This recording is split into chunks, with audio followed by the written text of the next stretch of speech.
जलजीवन mission योजनेतल्या तरुण कंत्राटदारानं आत्महत्या केली आहे। सांगलीच्या वाळवा तालुक्यातील तांदुळवाडीतील कंत्राटदार हर्षल पाटील यानं गळफास घेत आत्महत्या केली आहे। जलजीवन मिशन योजनेचं काम पूर्ण करून देखील 1 वर्षांपासून कामाचे पैसे मिळत नसल्यानं हर्षलनं आत्महत्या केल्याचं कळतंय।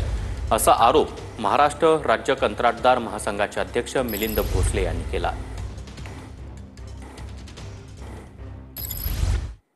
सांगलीचे कंत्राटदार बंधू माननीय हर्षल पाटील वय वर्ष 35 वर्ष यांनी काल सांगली येथे गळफास घेऊन आत्महत्या केली आहे। याचं कारण म्हणजे जलजीवन मिशन मध्ये त्यांचे जवळपास 1.5 कोटी रुपयाचे देयक गेल्या वर्षभरापासून प्रलंबित होते आणि ते बिल मागण्यासाठी ते कायम तगादा लावत होते शासनाकडे, परंतु शासनाने बिल दिलेले नाही। या विभागातील जवळपास 89,000 कोटीचे देयक शासनाकडे प्रलंबित आहेत आणि गेल्या वर्षभरापासून शासनाकडे प्रलंबित आहेत, परंतु शासन या बाबतीत लक्ष देत नाही आहे। टेंडर निघाली, वर्क ऑर्डर दिल्या, टक्केवाऱ्या वसूल झाल्या, कामं झाली नाहीत।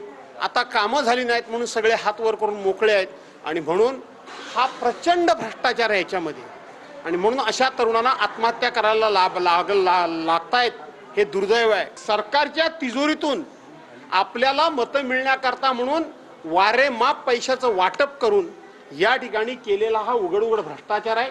त्याची ही सगळी आता पापं आणि त्याचं हे फळ लोकांना भोगावं लागतं।